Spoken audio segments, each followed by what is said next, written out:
आयुर्वेद में स्वास्थ्य के बारे में कहा गया है कि जब दोष, धातु, मल और अग्नि साम्य अवस्था में हो तो उसे ही स्वास्थ्य कहते हैं। और यही दोष, धातु, मल और अग्नि आयुर्वेद के मूल सिद्धांत हैं। तो आज के इस वीडियो में हम लोग बात करने वाले हैं त्रिदोष सिद्धांत पर। राधे राधे दोस्तों, स्वागत है आप सभी का हमारे चैनल संजेश आयुर्वेदा में। तो चलिए शुरू करते हैं और जानते हैं कि क्या है ये तीन दोष। आयुर्वेद के जितने भी सिद्धांत हैं, जो बेसिक्स हैं, उनमें से सबसे ज्यादा जोर दिया गया है, सबसे ज्यादा महत्वपूर्ण बताया है दोषों को। तो ये जो दोष होते हैं ये तीन होते हैं, वात, पित्त और कफ, इसलिए इसे त्रिदोष भी कहते हैं। तो ये तीनों दोषास हमारी बॉडी की हेल्थ के लिए बहुत ज्यादा जरूरी हैं। अब सवाल ये आता है कि जब ये हमारी हेल्थ के लिए इतने ही जरूरी हैं तो इन्हें दोष कहते क्यों हैं। तो इसको समझाने के लिए हमारे आचार्यों ने कहा है कि दूषयन्ति इति दोषाः, मतलब जो खुद से दूषित हो जाता है और साथ ही साथ हमारी बॉडी की और भी धातुओं को और भी तत्वों को दूषित कर देता है और हमारे शरीर में रोग उत्पन्न करता है, इसलिए इसको दोष कहते हैं। प्राकृत अवस्था में ये हमारी बॉडी का नरिशमेंट करता है, बट जब यही दोष दूषित हो जाते हैं तो ये हमारी बॉडी में रोग भी उत्पन्न कर देते हैं, इसीलिए इसको दोष कहा जाता है। तो अब हम समझेंगे कि ये दोष बनते कैसे हैं और इनका क्या क्या काम होता है। तो आचार्य चरक ने इसके लिए एक श्लोक कहा है, सर्वम द्रव्यम पांच भौतिकम अस्मिन् अर्थे। इसका अर्थ ये है कि हर चीज जो इस दुनिया में है वो पंच महाभूतों से बनी होती है, जो कि हैं पृथ्वी, जल, अग्नि, वायु और आकाश। ये पूरा ब्रह्मांड, साथ ही साथ हमारा शरीर, दोनों ही पंच महाभूतों से बने हुए हैं और इसी सिद्धांत पे ये दोष काम करते हैं। These doshas are the functional representatives of panch mahabhut. इसको ऐसे समझिए कि एक देश में एक सरकार होती है और वो सरकार में अलग अलग विभाग होते हैं। तो जब भी कोई मीटिंग होती है तो वो पूरा विभाग ना जाकर हर विभाग से एक आदमी जाता है जो उस विभाग का प्रतिनिधित्व करता है। ऐसे ही आप पंच महाभूतों को विभाग समझिए और उन्होंने अपना अपना काम कराने के लिए, अपने आप का प्रतिनिधित्व कराने के लिए ये दोषास बनाए हैं। तो आकाश और वायु महाभूत से मिलकर बना होता है वात, अग्नि महाभूत से बनता है पित्त और पृथ्वी और जल महाभूत की प्रधानता से कफ की उत्पत्ति होती है। और ये तीनों दोषा ही इन्हीं पंच महाभूतों के गुणों के अनुसार अपना सारा काम करते हैं। अब हम देखेंगे कि एक एक दोषा क्या क्या काम करता है। जो वात होता है वो हमारे शरीर के सारे मूवमेंट्स और एक्टिविटीज को कंट्रोल करता है, लाइक हमारा दौड़ना, चलना, बैठना। इसके साथ साथ हमारे सारे डाइजेस्टिव मूवमेंट्स, रेस्पिरेटरी मूवमेंट्स, हमारा ब्लड का फ्लो होना, सर्कुलेशन, ये सभी चीजें वात कंट्रोल करता है। इसके साथ ऐसी भी चीजें होती हैं जो हम नहीं देख सकते, जैसे कि जो चीजें हम फील करते हैं, जो हम सोचते हैं, हमारा जो मन होता है उसको भी वात कंट्रोल करता है। इसीलिए कहा जाता है कि मन बहुत चंचल होता है। क्यों? क्योंकि वात इसको कंट्रोल करता है। इसके साथ साथ आज के समय में लोग इसको कोरिलेट करते हैं नर्वस सिस्टम से, तो वो भी सही है। हमारे नर्वस सिस्टम में जो भी इंफॉर्मेशन आती है, जो भी इंफॉर्मेशन जाती है, जो न्यूरॉन्स के बीच में कनेक्टिविटी बनती है, तो जो sensory as well as motor function जो होता है ये भी वात करता है। और इन तीनों दोषों में वात सबसे महत्वपूर्ण और पावरफुल होता है। क्यों? क्योंकि इसके पास गमन की शक्ति होती है, ये खुद से ही मूवमेंट कर सकता है। आचार्य चरक ने वात को समझाते हुए एक श्लोक कहा है, सर्व ही चेष्टा वातेन सब प्राणः प्राणिनाम स्मृतः ते नैव रोग जायन्ते तेन चैव उपरुध्यते। इसका अर्थ ये है कि हमारे शरीर में जो भी चेष्टाएं होती हैं, जो हम देख सकते हैं, जो नहीं देख सकते हैं, जो भी हमारी बॉडी में मूवमेंट्स होते हैं, एक्टिविटीज होती हैं, उन सभी को वात कंट्रोल करता है। और जब वात अपनी इस प्राकृत अवस्था में पूरे शरीर में गति करता है तो उसी को हम प्राण कहते हैं। और जब यही वात विकृत हो जाता है तो इसी की वजह से मृत्यु भी हो जाती है। पित्त की बात की जाए तो ये हमारे बॉडी की एनर्जी है। हमारी बॉडी में जो भी metabolism, catabolism, digestion, assimilation, absorption, जितने भी प्रोसेस होते हैं उनको करने के लिए एनर्जी चाहिए और वही एनर्जी है पित्त। It is the thermogenic principle of our body.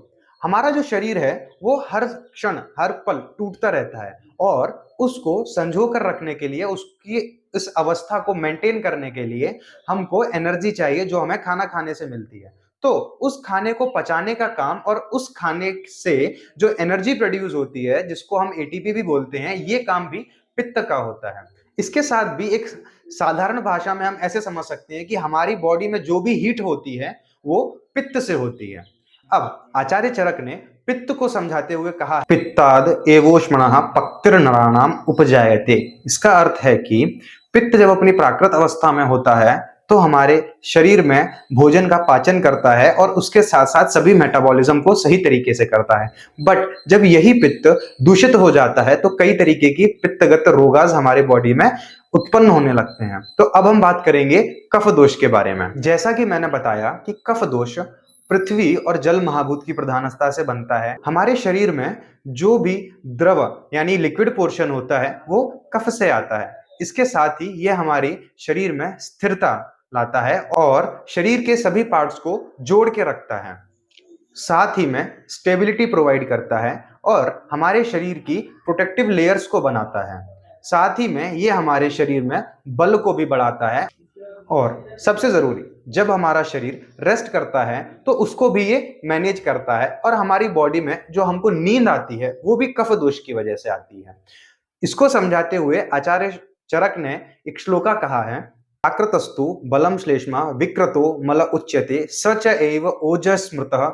इसका मतलब है कि कफ जब हमारे शरीर में प्राकृत अवस्था में होता है तो इसी को हम बल कहते हैं और ओज, जिसे हम इम्यूनिटी के रूप में जानते हैं, वो भी कफ का ही एक भाग है। और जब यही कफ दूषित हो जाता है तो हम इसी को मल भी कहते हैं।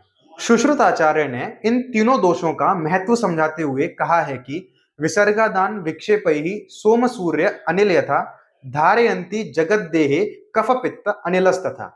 इसका अर्थ है कि जिस प्रकार सूर्य, चंद्र और वायु हमारी इस पृथ्वी का संतुलन बनाकर उसका धारण करते हैं, उसी प्रकार ये वात, पित्त और कफ हमारे शरीर का संतुलन बनाए रखते हैं और हमारे शरीर को धारण करते हैं। जिस प्रकार चंद्र वातावरण में शीतलता, स्निग्धता और स्थिरता प्रदान करता है, वैसे ही हमारे शरीर में कफ काम करता है। जिस प्रकार से सूर्य अपनी किरणों के द्वारा हमारे वातावरण का तापमान बनाए रखता है, उसी प्रकार पित्त हमारी बॉडी में तापमान बना के रखता है और उसी के साथ हमारी बॉडी का एनर्जी का मेन सोर्स है। जिस प्रकार वायु हमारे वातावरण में काम करती है, सभी चीजों को जोड़ती है और वर्षा, शीत और उष्ण आदि का संचारक है, उसी तरीके से जो वात है वो हमारी बॉडी में काम करता है। सभी धातुओं को, सभी चीजों को आपस में कनेक्ट करता है, सबका फ्लो देखता है, सारी गति को मेंटेन रखता है। तो जैसे कि बिना वायु के हम नहीं जी सकते, वैसे ही बिना वात के भी हम नहीं जी सकते हैं। वात का इतना महत्व है। अब आखिर में हम देखेंगे कि इनके बिगड़ने से, इनके दूषित हो जाने से शरीर में क्या क्या प्रॉब्लम्स आ जाती हैं। तो सबसे पहले हम बात करते हैं वात की। शरीर में अगर किसी भी प्रकार का पेन है, किसी भी तरीके का दर्द अगर आपको हो रहा है तो वो वात की वजह से होता है। इसी के साथ और osteoarthritic conditions, slip disc, nerve compression, stress, anxiety, depression, ये सब चीजें बिगड़े हुए वात की वजह से होती हैं। पित्त की वजह से सभी तरीके के डाइजेस्टिव डिसऑर्डर्स होते हैं, जैसे कि hyper acidity, loose motion, constipation, indigestion और इसके साथ ही साथ हमारी बॉडी में से मिनरल्स की कमी शुरू हो जाती है। कफ की बात की जाए तो कफ की वजह से जो बीमारियां होती हैं वो स्रोतों के ऑब्स्ट्रक्शन की वजह से होती हैं, जैसे कि प्रमेह, जिसका एक छोटा सा भाग है डायबिटीज। इसके साथ साथ हाइपरटेंशन जैसी बीमारियां भी होती हैं। आचार्य वाग्भट ने कहा है कि रोगस्तु दोष वैषम्यम दोष साम्यम अरोगता। मतलब कि हमारी बॉडी में कोई भी रोग अगर होता है तो उसका एकमात्र कारण है इन दोषों का प्राकृत अवस्था में ना होना। साथ ही अगर हमारे ये दोष प्राकृत अवस्था में है, साम्य अवस्था में है, तो इसी को हम आरोग्य और आरोगी और स्वस्थ कहते हैं। तो जब हम इन दोषों के अनुसार अपना खान पीन करते हैं तो ये दोष हमारे शरीर में एक संतुलित अवस्था में रहते हैं और किसी भी प्रकार के रोगों को उत्पन्न नहीं करते हैं। यहां तक सुनने के लिए धन्यवाद। जानकारी अच्छी लगी हो तो चैनल को सब्सक्राइब करें और अपने दोस्तों में शेयर करें। राधे राधे दोस्तों।